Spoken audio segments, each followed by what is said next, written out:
Guedes vai falar para a gente aqui, né, sobre essa questão, principalmente, de que o candidato tem que se preocupar, se orientar bastante ali para fazer a diferença nesses concursos, porque o Adriano, que vai ter de gente querendo fazer concurso, não está no gibi, né?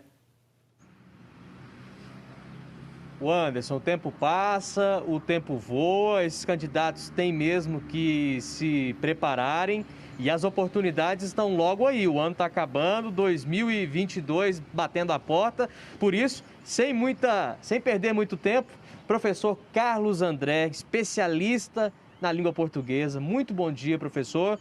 Eu começo te perguntando, como é que fica a situação daqueles alunos que aproveitaram a pandemia para estudar e daqueles que há muito tempo não abrem um livro? Ô, professor, o que a pandemia mudou em relação a esses estudantes de concursos públicos? Bom dia. Bom dia, Adriano. Bom dia, Anderson. Bom dia, Suelen. Bom dia a todos do Bom Dia Goiás. Bem, mudou muito. Concurso público é uma maratona. E o que a pandemia nos sugere, ou nos sugeriu? A ideia de que estudar sempre em casa, com esforço, com dedicação e com método, sempre tenha sido o diferencial. Então, aqueles que já estavam estudando, como vai haver muitos concursos públicos no ano que vem, já estão muito mais preparados. Aqueles que nunca pegaram um livro, como você mesmo colocou, o que vão ter que fazer? Começar do início agora da maratona para chegar até o final e conseguir vencer essa maratona que é o concurso público. Professor, qual é a demanda? Aumentou a procura pelo atendimento online? Aumentou consideravelmente. O que nós estamos percebendo é que o processo educacional hoje é completamente diferente de antes da pandemia. A pandemia trouxe a nós a ideia de que o estudo online pode ser de excelência. Nós sempre tivemos a percepção, Adriano, de que coisas online tendem a não ter muita qualidade, né? A pandemia fez uma diferenciação em relação a isso. Os cursinhos, né? Todos os centros de ensino tiveram que se adaptar, tiveram que ter uma educação de excelência para atender as pessoas que hoje fazem a chamada educação online. Hoje, a grande tendência é o online. O senhor tem um exemplo em sala de aula, inclusive de estudantes que seguem aí nos preparativos para o concurso do Tribunal de Justiça. Sem dúvida. Nós temos hoje, por exemplo, mais de 180 alunos já matriculados, nenhum presencial. Não se quer mais o curso presencial. A grande tendência é que o curso seja, de fato, um curso online. Isso acontece com quase todos os cursinhos aqui na capital e até mesmo que nós estamos percebendo em todo o país. As pessoas querem estudar de casa, com comodidade. E os resultados são imediatos, professor? Imediatos. O que nós estamos percebendo é que o ideal é que haja uma metodologia, né? O grande problema do online é o quê? O sujeito está lá em casa, tranquilo, de repente ele, vou ali à cozinha, abrir a geladeira e aí deixa de estudar. Então, se tiver metodologia, é muito melhor. Veja, por exemplo, que alguém sai da casa, imagine, 10 quilômetros, 15 quilômetros para ir até o cursinho. Vamos calcular quanto tempo essa pessoa perde para ir ao cursinho. Depois tem que voltar.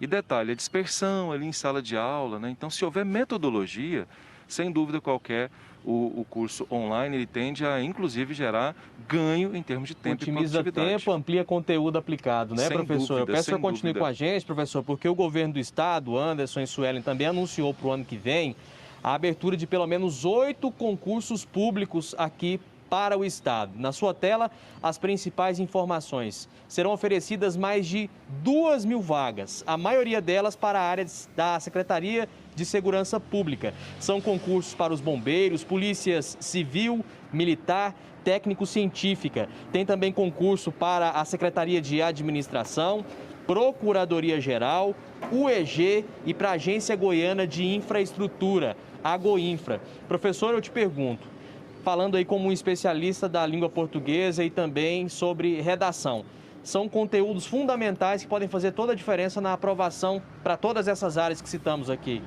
Toda a diferença. E com justiça, porque servidor público deve escrever bem, servidor público deve materializar bem o pensamento. Vou dar um exemplo muito prático. Imagine agora o concurso do Tribunal de Justiça, que já vai ser esse ano. Nós temos lá, por exemplo, em jogo 115 pontos inicialmente. 100 pontos são de redação, mais 15 pontos de língua portuguesa. Se eu somar todas as outras matérias, todas as outras, são 60 pontos. Nossa. Então imagine, 115 pontos em jogo, língua portuguesa e redação, e as outras com 60 pontos. A diferença é monstruosa. E eu costumo dizer, não porque sou professor de língua portuguesa, é o diferencial do servidor, é dominar a escrita, é dominar a língua, não resta a menor dúvida. Então, os concursos tendem a ter isso, sim. Concurso para delegado, por exemplo, no Rio Grande do Sul, foram de 100 questões, 60 questões foram de língua portuguesa na primeira fase. Imagine, então, diferença, né? Professor, muito obrigado, professor Carlos André, por esse momento muito rico em aprendizado, por essa aula a tempo aberto que recebemos na manhã dessa segunda-feira, viu? Uma boa semana. Adriano. Um grande abraço a todos, ótimo dia. Forte abraço, Anderson, Suelen, daqui da sala de aula para o estúdio do Bom Dia Goiás com vocês. Tá certo, né? Que um grande professor, o professor Carlos André, agradeça por nós também, pelo entendimento aí de como estudar melhor, se preparar. E o Adriano vai continuar na sala de aula, tá? Porque daqui a pouco ele vai falar de mais aula pra gente, a gente vai te contar o que é já já. Você que vai prestar o Enem, fique atento aí, porque daqui a pouquinho o Adriano volta aí com informações importantíssimas. Até já então, Adriano, na sala de aula, professor Adriano.